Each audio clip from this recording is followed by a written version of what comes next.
when your mind's made up, when your mind's made up, there's no point trying to change it, when your mind... Mark Wigmore for CBC Music, and joining me in the CBC Music studios today from Dublin, Ireland, certainly a citizen of the world, though, at this point, Glen Hansard. Glen's been playing music since he was a little kid, just 12 or 13 years old, in fact. His band, The Frames, formed in 1990, and they enjoyed a string of successful albums and tours. But it's been the movies that have hurtled Hansard into the spotlight. His involvement in the Irish sleeper musical comedy The Commitments first introduced audiences to a shaggy-haired Hansard, a younger guy at that point. Later on, he would get involved with a project called Once. This film was an unlikely hit. It paired him up with fellow musician and actress Marketa Irglova. Once is a love story driven by music, and the song Falling Slowly went on to win the duo an Oscar for Best Song in the film. Hansard and Irglova continued to tour as a real-life couple under the moniker Swell season for several years following the release of Once. The film has been turned into a successful stage play on Broadway. Glen Hansard has long been pegged as a musician more than capable of handling a solo career, but it took him decades to finally record an album. He recently released Rhythm and Repose and is here to speak with me today about his music, his films, his career. Welcome, Glen Hansard. Thank you. It's good to be here. We have a lot to cover, but right off the top, I have to ask, you just had a birthday. Bono showed up to play with you. What on earth happened there? It was in New York City. Yeah, he called me the day of the gig, and he was just like, I'm in town, because, sometimes, be like, what, depending on what town you're in, you get a call off your mates going, where are you in town? Do you want to hang out? And I said, I'm playing living room tonight. I didn't assume he wouldn't be there, but he's like, oh, I might drop down. And I was like, the living room's like tiny. Wow. And then just before I went on, he was like, do you want to, maybe, are you going to do the old triangle? And I was like, yeah, if you want. I got a buddy who's going to sing with me. When jingles jangle all along the banks of the Royal Canal.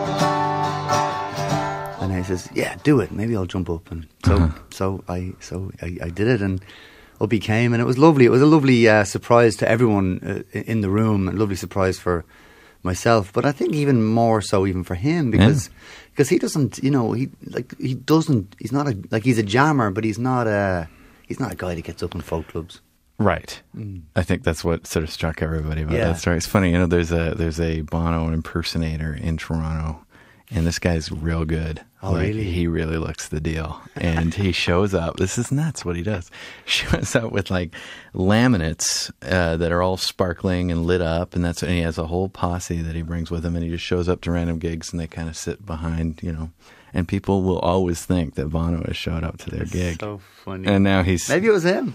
And so one time I knew somebody who knew Bono, and I said, I just saw Bono. He's like, he's not here. And he phoned Bono right then and there, and he said, are you in town? He said, no, I'm not here. So that's when we knew that it was an imposter. I always run into this situation where, do I tell the fanboy story up front, or do I wait till the end? And sometimes I leave it till the end, but I'm going to do this one to you because I think it keys into a little bit about what's going on in your career now. And I was on a flight some years ago, and I had a big stack of white screener DVDs. I didn't know they didn't have anything on them. No pictures, no information. Yeah. And there was this one that said Once, and I didn't know a lot about it. And I'm in that middle seat in coach, and I'm all crammed in there, and I got it on my laptop. 90 minutes later, Glen Hansard, there I am, weeping openly. The man, just nothing I can do about it.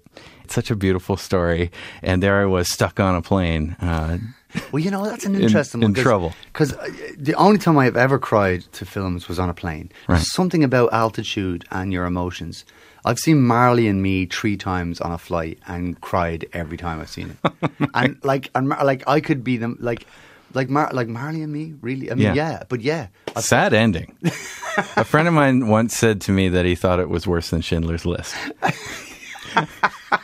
Which is, that's maybe pushing it a bit far, but I'm blaming the airplane. But I guess, but for some reason you seem to zone into the emotional aspect of a movie much more on an airplane. Just as a theory, you know. I think often you're going to visit a family member or a friend, or you're tired. Those things and come into play. You're a huge distance above the ground, and you're volatile. Yeah. You know, so you're kind of... Anyway, the film takes you somewhere. It does. It's a wonderful, vulnerable film. You know about it inside out because you've been involved with it for a good long while now. Yeah. But when I think about that film and I think about the arc of it, do you look at it as sort of before and then happened and then everything after, or is it just part of the story? Well... It certainly must have changed things to some degree. Oh, absolutely. It changed everything. That's the truth. Yeah, it changed everything. I mean, we made it in 3 weeks in Dublin in January in 2005. We really just had fun with it. But at some point during the making of it, it was only like 17 days actually. It was like maybe, you know, we did a few reshoots a few weeks later.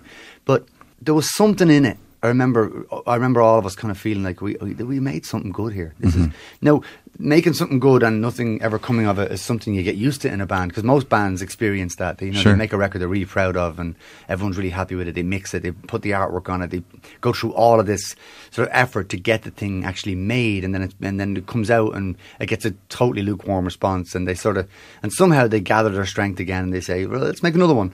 And it's all part of an ongoing, you know, sort of slow, painful forward roll, which all eventually will hopefully lead to some moment in your life. Yeah. When we made Once, very similarly, none of us expected anything of it. It was just going to be this thing that we made, and we were going to sell it at gigs. You know, it was going to be like a visual album, if you like, for the work we recorded. And somehow, we got into one festival. We had sent it to a bunch of festivals. We got into one festival, which was in Galway, in the west of Ireland. And when we played it there, a guy from the Sundance Festival, who had already refused it, he hadn't refused it, but the Sundance had sort of, you know, everyone had said no.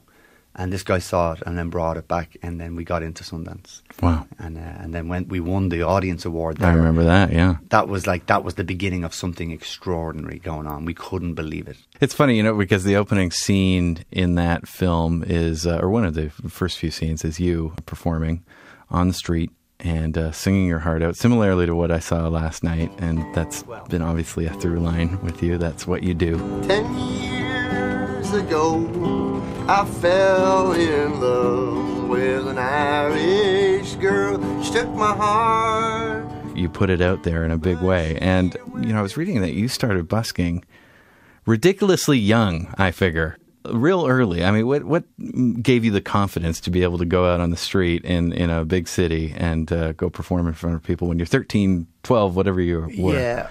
What it was I was in school, and my headmaster was a great guy, and he was actually a DJ. He used to DJ at night, so he loved music. And he had kind of tuned it, because I would meet him a lot, and he had sort of tuned into the fact that I loved music. Yeah. And so I remember him saying to me something like, you know, he said, you seem to know all about Street Legal by Bob Dylan, or who played on it, and, you know, the track listing of Neil Young's Harvest, but you don't know the square root of, you know, whatever it was. Mm-hmm. And I would like, you know, I have an idea. Why don't you... Because you're not doing anything in school, so why don't you just go? But he said, start at the bottom rung and go out in the street today and start your music. But he said, please don't sit around. I'm giving you a pass now. Don't sit around and waste your time. Yeah. Go out and play music. And he says, come back in a year. And if in a year it went well for you, you won't be coming back. If it didn't, you're welcome back to school, and we'll get you back in. Are you glad that you went from that absolute sort of grassroots, rock bottom big start and ended up where you are now? Because some people think, oh, why I should have just gone, you know, to a big city, or I should have just, you know, leaped a few of the hurdles. What was really wonderful about that was the real education. My true education began that day, because I went out in the street and essentially I took one subject. And that subject was music. And it was funny going back after winning the Oscar, going back to my old school, because they wanted me to come back and show them the award. And of course I did, because I was so proud and so happy to be able to sort of show them. And my headmaster was like, so you went and you took one subject, and there's your A. Mm. And so fair play to you. You actually followed through on that bit of advice. After seeing you perform last night and what I've seen on movies and television and all the rest of it, is you're a guy that kind of goes for broke every time you perform something, it doesn't seem like there's really that moment where you're like, I'm just kind of get through this one, and you seem to really put it out there with every song. There's a vulnerability to it for certain. I don't see why you wouldn't, though. Yeah. I honestly don't see why any woman would ever get on a stage and do what it is they do and sort of hold back, because it's like you're wasting your own time, you're wasting everyone who's there's time. You know, it's like you have to, if you're going to do something, you got to do it all the way. It doesn't just, you know, anyone who sort of holds back emotionally or whatever, that's just fear, and they're afraid of being judged, or, you know, I just sort of feel like it's a celebration. Music is one of those things that you absolutely, like, you've got to be right in it in order for it to work. It doesn't, the muse won't sit on the shoulder of someone who's kind of half committed. You know, you gotta get in there and just do it and be joyous with it. It might work too that, you know, you're singing about things that are worth putting some volume pedal into, and you know, some swells of real emotion, because, you know, I'm often hearing about love, love lost, the bigger themes, and existing as a human being. I mean, I think that lends to your performance style. Right. Well, yeah, and you know, and if all my songs were just about love lost, then obviously the best advice is go see a psychotherapist and sort that shit out, and right. You know, and stop singing about this stuff. Like, get it together, and I agree, and you know, I think one's life songs are very interesting. They don't come. You don't sit. I mean, I don't sit at a desk and come up with. You know, I don't come up with a subject matter and say, I just sing. And when I sing, stuff comes out, and and oftentimes you're singing about stuff you might have gone through 10 years ago. You're singing about stuff you might be going through 6 months from now. Mm-hmm. It's a funny thing. And you just have to sort of trust it and go with it and not second guess it. And how are you with your access to 10 years ago? I mean, in my mind, it's hard to go back there and get something from that person or that time. Really? Yeah. No, man, I'm pretty good. I sort of see it as a through line. You know, must be drinking lots of juice or something. It allows the channels of the brain to continue working. I don't know, man, how you're doing it. Oh, you know, I think at some point, though, I mean, I agree that at some point you have to start. You know, you have to start singing a deeper song. You have to start singing a song that's about existence and about your life, and about, because if your songs are all just about girls, then that's fine, that's great. But at a certain point, though, you just sort of run out of steam. And so even though I'm sort of staying within the parameters of the vernacular, if that's the right word, of relationship songs, the relationship has shifted. The relationship itself has shifted. It's the relationship between yourself and yourself. The relationship between yourself and your people, yourself and your band, yourself and your girl, yourself and your God, your country. So the relationship shifts, even though you're singing within the same context of what a relationship is. I found that on this record, I'm singing to other people. It's not just necessarily to a girl. It's to, you know, like this first song, Become. I'm singing to my brothers. You know, right. I'm very clear, like, it's in my mind, it's very clearly, I'm saying, you know, what you're going through right now in time won't mean a thing. Just everything that you are in your life and everything you will ever be in your life is the result of all the decisions you make. So every time you make a decision, be mindful that it's the right one, because it results, you know, the way you say a lie begets a lie, a decision begets a decision. So every decision you make is bringing you to a place. We are the sum of every decision we've made in our lives. You know, and you know, it is like, or for instance, it's not what you do, but what you continue to do that defines you. And so you literally invent your own path as you walk with a faith. And I don't mean necessarily a faith in God, but a faith in your in energy, or a faith in your intention. Then you literally invent the path before you. My life so far has been a real testament to that logic. So I would, you know, that's if I can give any advice or any wisdom to my younger brothers, it would be that.